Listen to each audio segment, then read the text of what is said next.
Okay, some time ago I posted this patch or jam on the Facebook, and some people asked me, how did you do that?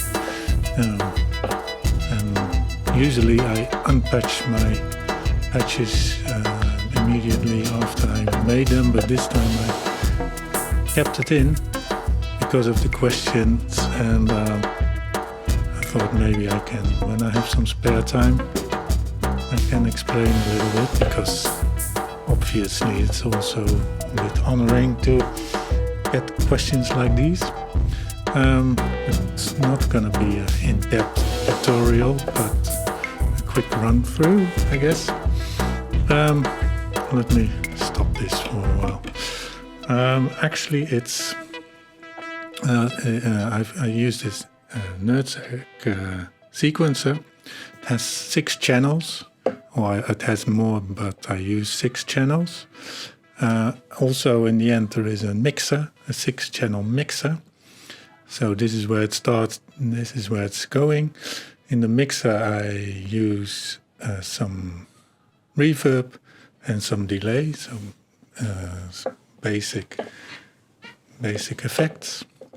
Well, let's start with the drums, because I get a lot of questions, or people often comment on my drums. I use the Erica Synth sample drum for that. Let me help a bit with this. So this is the Erica Synth sample drum, and what I did is I used several different drums, and I program it like that if I push a button here, like an old keyboard, it starts playing. So what I did is a sequence that just plays notes basically, and these notes correspond to the samples that are loaded here. I use different kinds of samples, but mostly I use it's a jazz sample pack basically. So it's maybe not the first thing that springs to mind to use if you're making reggaeton. This is basically. So these are basically jazz samples. I got somewhere cheap or free. And also I made my own samples with the EN129, so that's basically a complex oscillator. And it all sounds like this. So I made these samples first and then loaded in and then used them. Okay, so, but this is the first channel. Goes into the mixer, just panning to the middle. This tutorial is sorry about that, is in mono, because I'm recording this to the camera, and one channel is my voice and one channel is the sound of the synthesizer. Okay, so these are the second channel is the same, but the first channel I use for in this case the drums and some added percussion. So here you hear the additional percussion, and the second one I use basically also for hi-hats, and to give the sequence some space I also use a little bit of delay and a little bit of reverb. So the reverb gives it some space, and the delay gives it some additional rhythm, and together it sounds like this.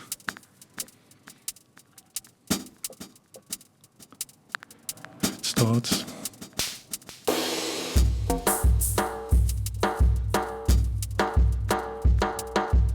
It's also always a little bit, I use also the Erica synth delay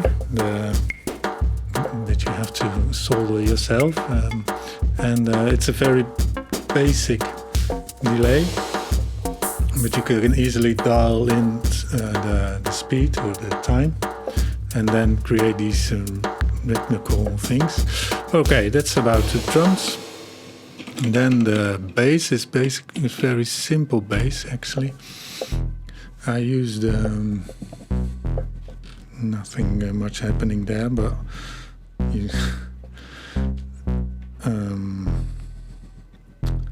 I used live loop, Pittsburgh primary oscillator, and that's a very much underestimated oscillator, I think. It's very versatile, and it's not a complex oscillator but it still has, for example, some folding, so the timbre. I like it very much. It can compete with the big guys like this. In this case, I use it for basic bass, as you can hear, and then together with the drums, it sounds like this.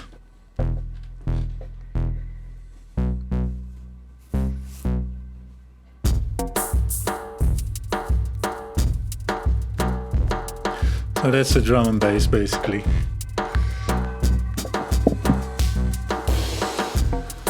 Alright, and then there are 3 voices left. One is also some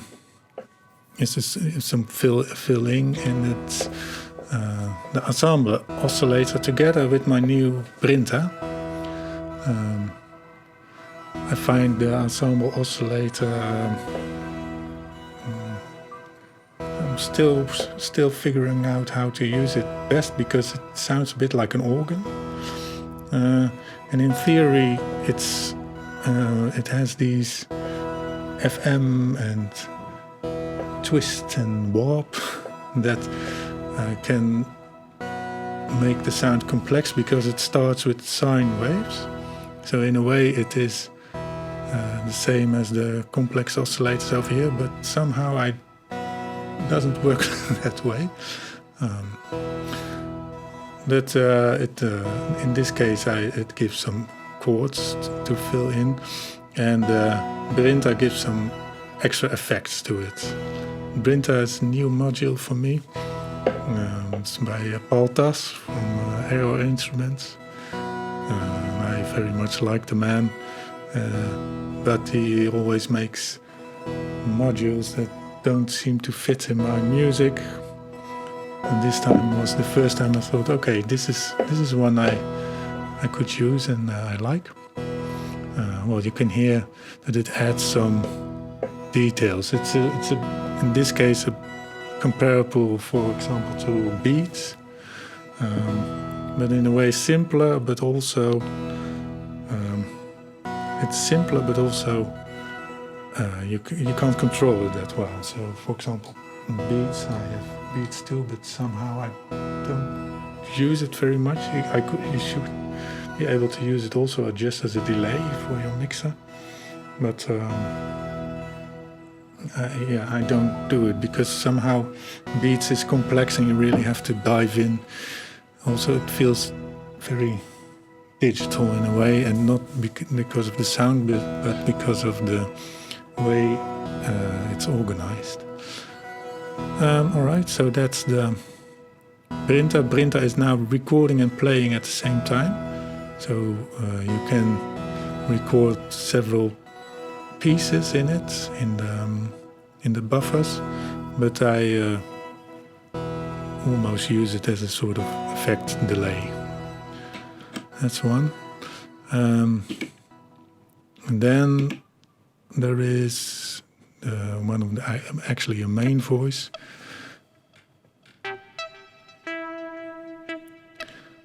And that's the EN129, the Denny Sound Buchla-like oscillator. I use the Generate 3 as a modulating oscillator as well as a voice, but Generator 3 in this case is the modulating oscillator for the EN129, so it goes in here. Next to it is the timbre, also Denny sign sound. I messed up the soldering a bit because you have to make them yourself, and so sometimes it's very loud, and I'm not sure this is actually the sound that should come from it. Next to it it's the ADSR, and it goes to the tip-top Buchla filter. The ADSR has also a level, which is very handy because the Buchla filter doesn't have attenuators, so that's all offset. So you can make it.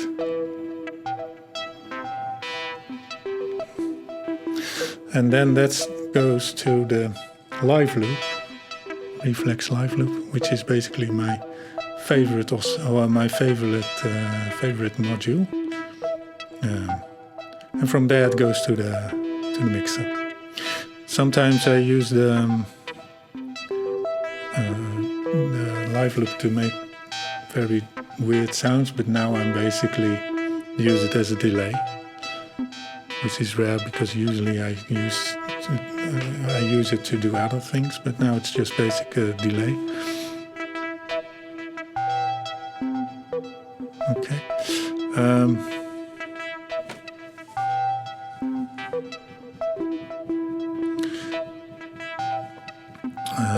What I do is I have a second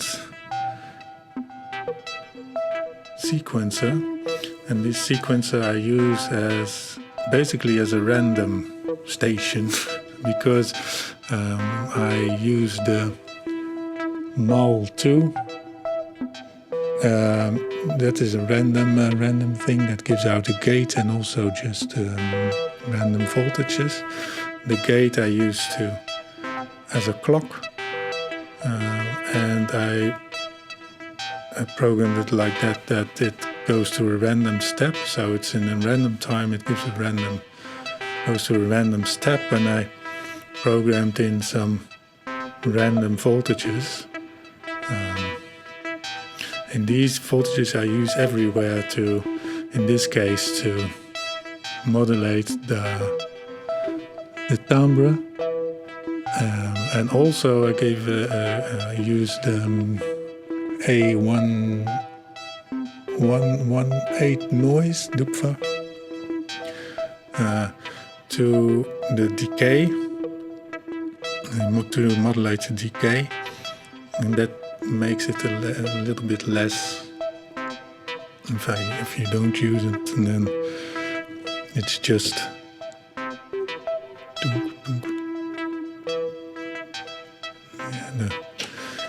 you can't hear it now because the delay. It's just normal, and now it gives some extra time to it.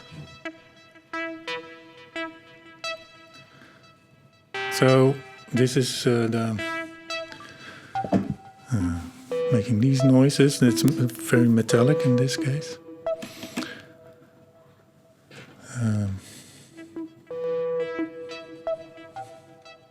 Then the last one is the Generator 3, also doing some metallic voices.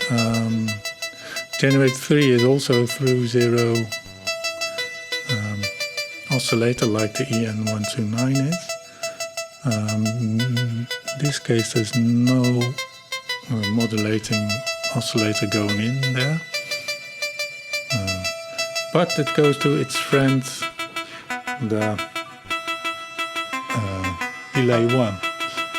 And the delay 1 is also a bit of it's not really a delay, it's more like an effect.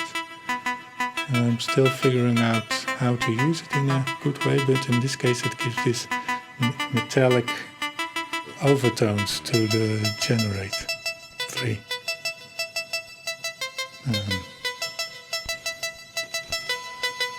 I always find that your analog modules are very technical, have a very technical approach to the modules.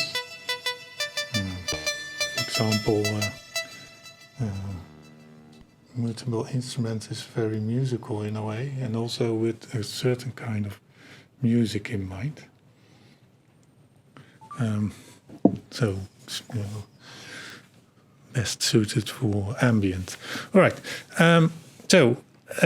When you have that, then also I have some, in this case I didn't use them, but I have some strange filters, or strange at least some filters for like the Formant filter that can give some human-like voice sounds to it, as well as the vocoder that can do similar things, and also have the three sisters. Also in this case I didn't use, so basically I used my setup without any additional filters. Also at the end I use a little bit of compression. My music came from ambient. I did ambient mostly, and sometimes if you have a lot of randomation or random stuff going on, then sometimes you get these peaks or spikes, and that kill your ears. And so I have a compression to basically as a limiter. That's why why I bought one. But now I'm more making rhythmical stuff, then it helps. Okay, well, that's basically it. Then let me play them together.